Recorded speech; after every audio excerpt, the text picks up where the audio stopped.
Mga kapuso, balik ta di sa GMA Regional TV Live ning mahigayuna atong kumustahon kini mga talagsaon nga mga initiatives nga gipatuman sa usa ka lungsod dinhi sa probinsya sa Subo sa ilang pakigbatok sa COVID-19. Makauban nato ang mayor sa lungsod sa Liloan ug ang presidente sa Mayor's League dinhi sa probinsya, Attorney Cristina Frasco. Good morning, Mayor Cristina. Hello, good morning. Mayor, first and foremost, kumusta ang statistics sa lungsod sa Liloan in terms of the COVID-19? As of today, we have 0 cases of COVID-19 in Liloan. Although we have persons under monitoring and we have 7 suspected cases, but none of these are positive and we continue to closely monitor them.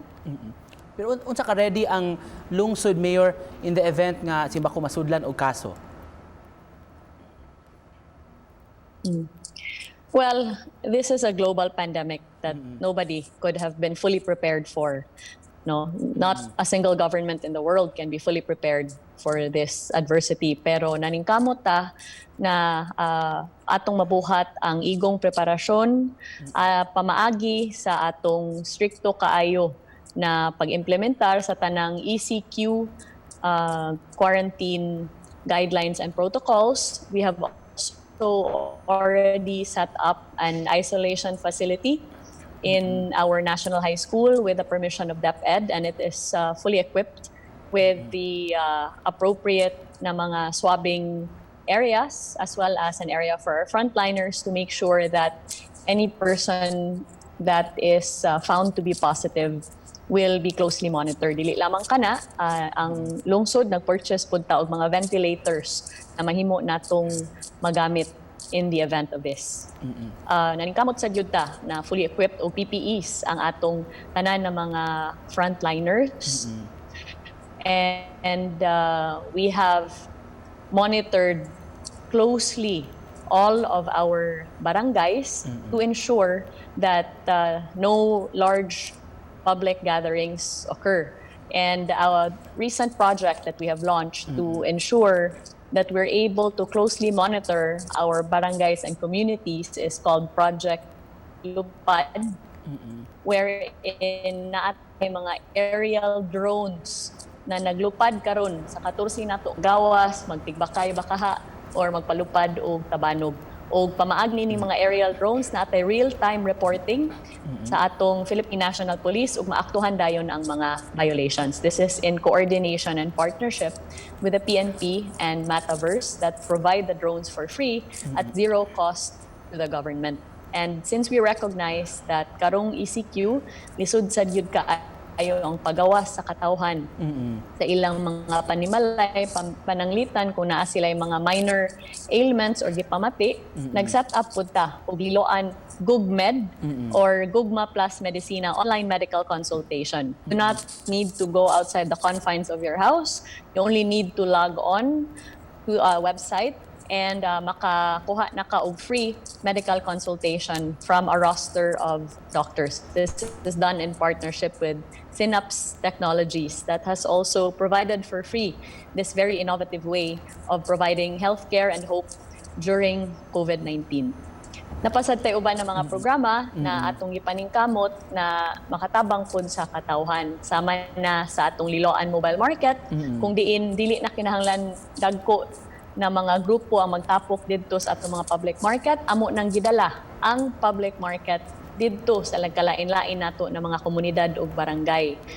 This also helps our local vendors since we have tapped them to sell their goods in our communities.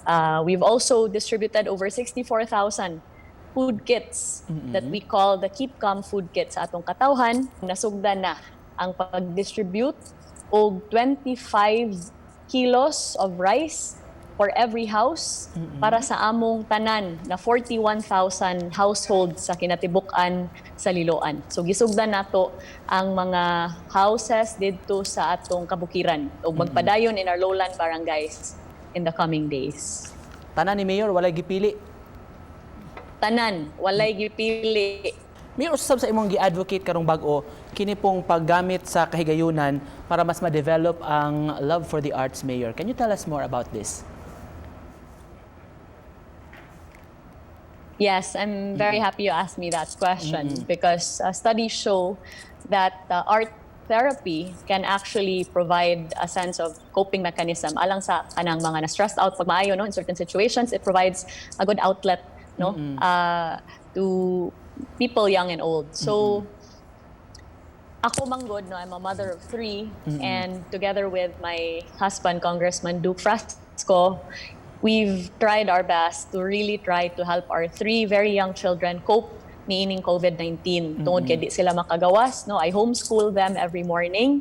Magbuhat ko og mga art projects nila og uban pa. And I figured that dili rasad siguro kami ang nagkalisod karong panahon na ang ubang pong mga ginikanan nangita pud og unsay way na ilang matagaan og lingaw ilang mga anak. Which made me think of this project called Liloan Art Thrive. So Liloan Art Thrive has 3 components na atay arts and crafts workshops and art pot making contest. It's ongoing now. Natay painting workshops in partnerships with various artists in the province of Cebu.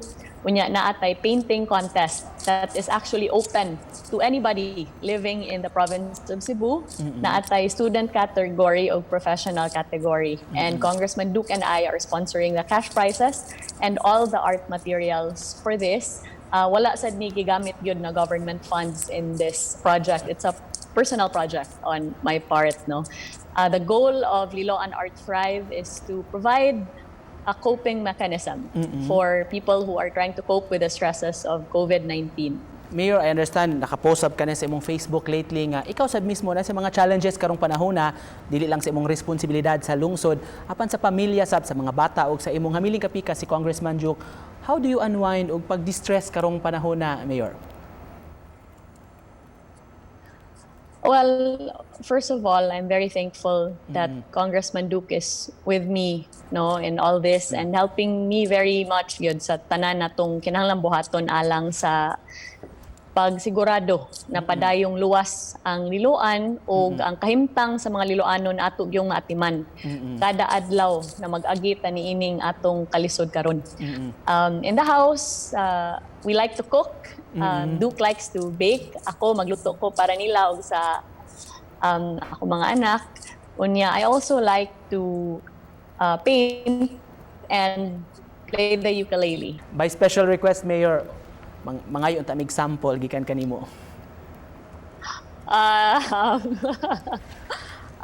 Okay, sige. Alang ni sa tanan natong kaigsuunang Subuanon o Liloanon, nang hinaot ko na pamaagi sa atong pagtinabangay o paghigugma sa usa't usa, makalingkawas sa gyud ta niining tanan. And whatever happens, never lose hope. Don't forget to smile, keep calm, live love, Liloan. Lift your head, baby, don't be scared of the things that could go wrong along the way. Get by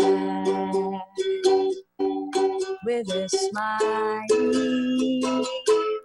You can win at everything, but you can try. Baby, you don't need to worry, 'cause there ain't no need to hurry. No one ever said that there's an easy way. When they're closing all their doors, they don't want you anymore. This sounds funny, but I'll say it anyway. Okay na. Yay! Thank you so much. We'll get along with a prayer and a song.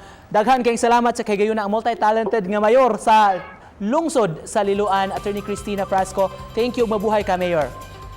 Daghan sa kayong salamat. Amping. God bless. Thank you, Mayor. Mubalik pa mga kapuso ang GMA Regional TV Live.